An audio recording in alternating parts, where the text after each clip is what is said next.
کسی عمل سے پہلے اس عمل کے فضائل اور شرعی تاکیدات پر نظر ہونا چاہیے. جیسے یہ کلمہ لا الہ الا انت سبحانک انی کنت من الظالمین، ایک پیغمبر مرسل زمانے کے نبی برحق، ان کی ایک خطرناک مشکل کو کافی ہو گئی تھی کہ وہ دریا میں پھینکے گئے، مچھلی کھا گئی، اور پھر اس کلمے کے پڑھنے سے اللہ ان کو کنارے پر صحیح سلامت لے آئے. غور کیے جائے تو موت در موت ہے، دریا میں پھینک دینا اور پھر اژدہا کا، مچھلی کیا اژدہا تھی، کھا جانا اور پھر اس کے پیٹ سے بچ نکل آنا. اشارہ ہے کہ انتہائی درجے کی مشکل بھی اس کے ورد وظیفے سے اللہ تعالی آسان کر دیتا ہے. اسی طرح حدیث میں ہے کہ جس نے یونس کی دعا پڑھی اللہ اس کو نامراد نہیں کرے گا. تو اب یہ فضیلت اور تاکید سامنے آؤ. جب سے اسلام آیا ہے ہر دور اور زمانے میں صلحائے امت نے، علماء امت نے، اولیاء ملت نے اس کو عمل بنایا ہے، اور اللہ نے ان کو مختلف گرفتوں سے، پریشانیوں سے بچ نکالا ہے. اسی طرح استغفار کے بارے میں 3 تاکیدات قرآن کریم میں ہے. ہر طرح مشکل، فتنہ، بیماری، سازش سے بچ نکلنا سورۃ انفال میں،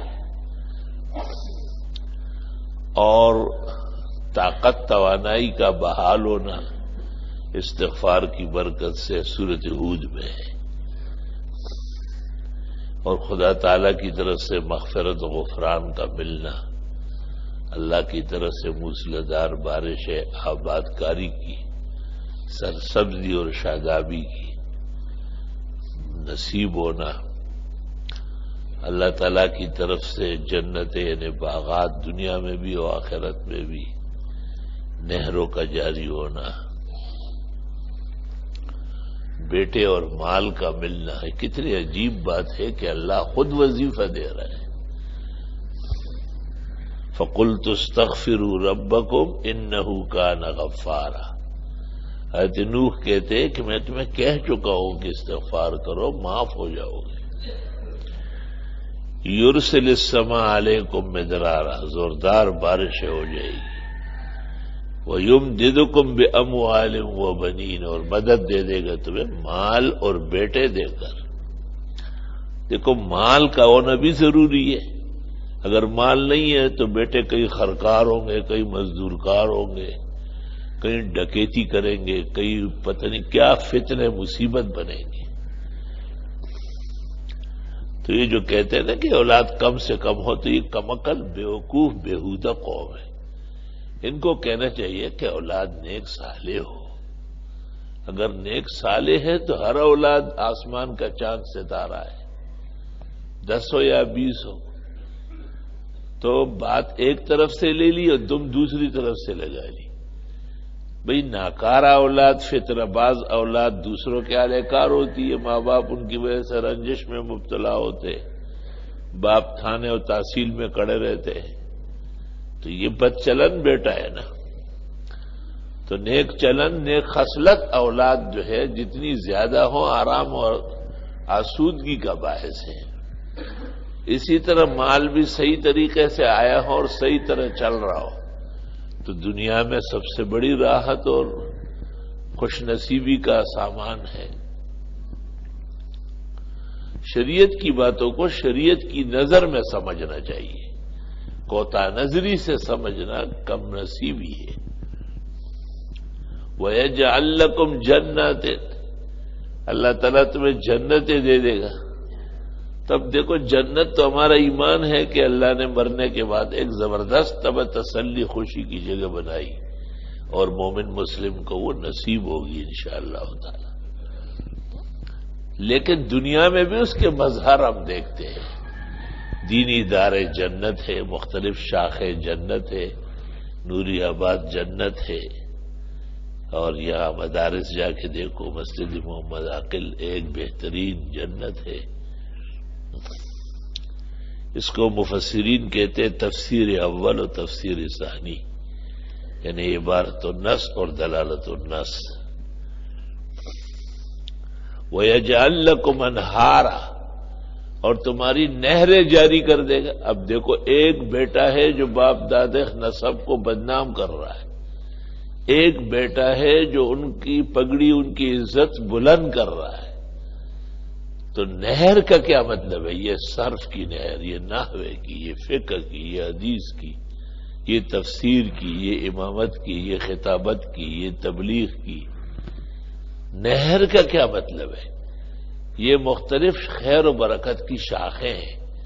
وَيَجْعَلْ لَكُمْ أَنْهَارًا، جیسے اللہ نے قرآن میں چار نہر ذکر فرمایا نا، پانی کی نہر، دودھ کی نہر، شراب کی نہر اور شہد کی نہر، چار نہریں بیان فرمائی۔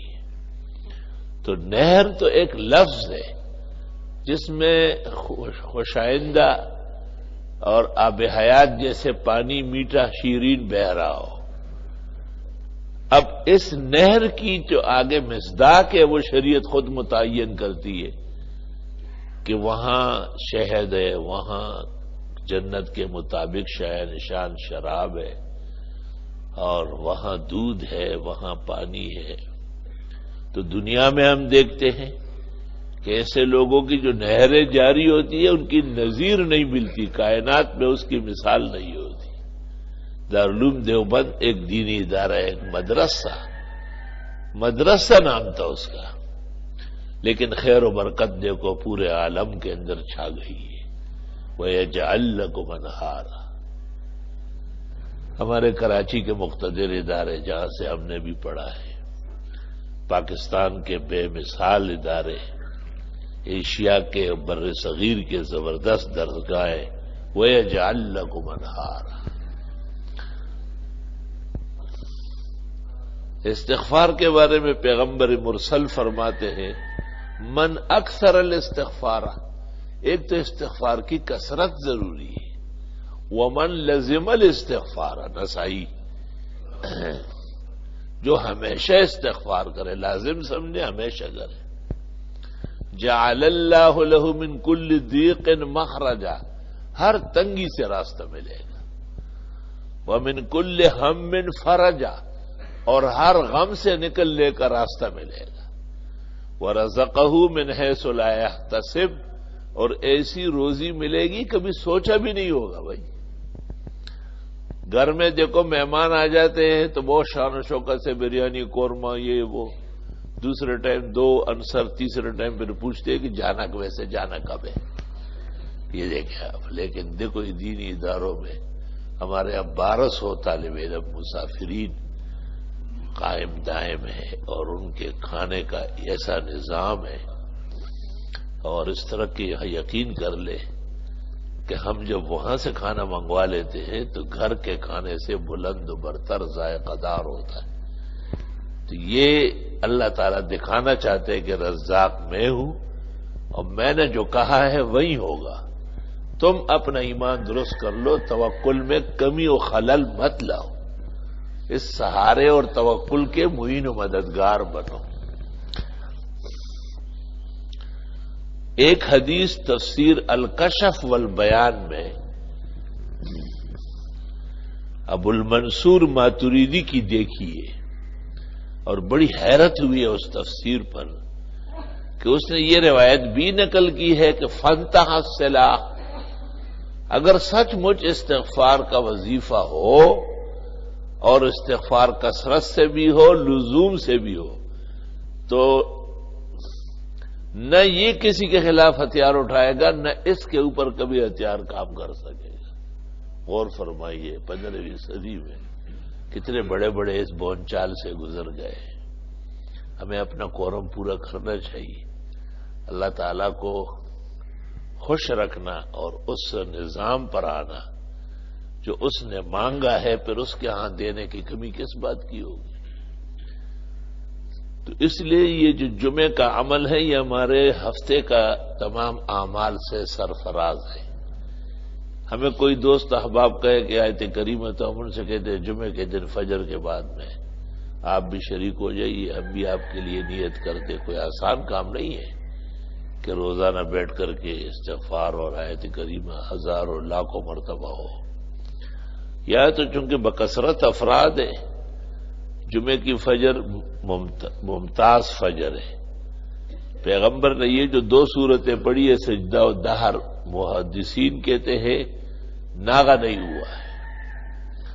ابن مسعود جامع صغیر کے اندر کہتے ہیں، معجم الصغیر صفحہ 180 81 میں، کان یدیم ذالک، یہ ہمیشہ پڑھتے رہے آپ۔ ہر نماز کی ہر رکعت میں قرات بدلی ہے۔ جمعے کی قرات اعلیٰ و غاشیہ، جمعہ اور منافقون، قاف اور قمر۔ فجر کی قرات بھی بدلی ہے، قل اعوذ برب الفلق، قل اعوذ برب الناس، آپ نے ابو داؤد میں معبد جوہنی کی روایت میں سفر کے اندر پڑھی ہے۔ حضرت عمر رضی اللہ تعالیٰ عنہ سورہ یوسف، سورہ کہف پورا پڑھتے تھے۔ ہر نماز کی قرات بدلی ہے۔ مغرب میں آپ نے طور بھی پڑھی، مرسلات بھی پڑھی اور قصار بھی پڑھی ہے، لیکن یہ عجیب بات ہے کہ جمعے کی فجر کی جو قرات ہے، الف لام میم سجدہ اور سورۃ دہر، یہ اس میں ناغہ نہیں ہوا۔ افسوس، صد افسوس کہ کتنے مصلے اور محراب ہے جو اس سے خالی ہے۔ افسوس، صد افسوس، تم کو میر سے صحبت نہیں رہی۔ تو گزارش یہ ہے کہ یہ بھی امتیاز ہے، قبولیت کی ایک شان و شوکت ہے، اللہ تعالیٰ کے خاص احسانات اور فضل و کرم میں سے ہے۔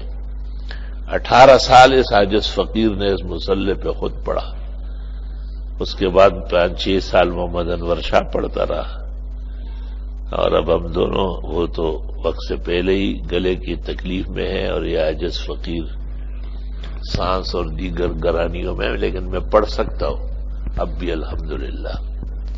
کسی دن دیکھیں گے کہ میں جمعے کی فجر میں آگے ہی کھڑا ہوں گا انشاءاللہ۔ لیکن ہمارے قاری صاحب اللہ پاک انہیں بہت اچھا رکھے اور اچھی باتوں کو سمجھنے کی توفیق بھی دے، اور اللہ ان کے اور ہمارے اور جملہ حاضرین کی ضروریات دین و دنیا پوری فرمائے۔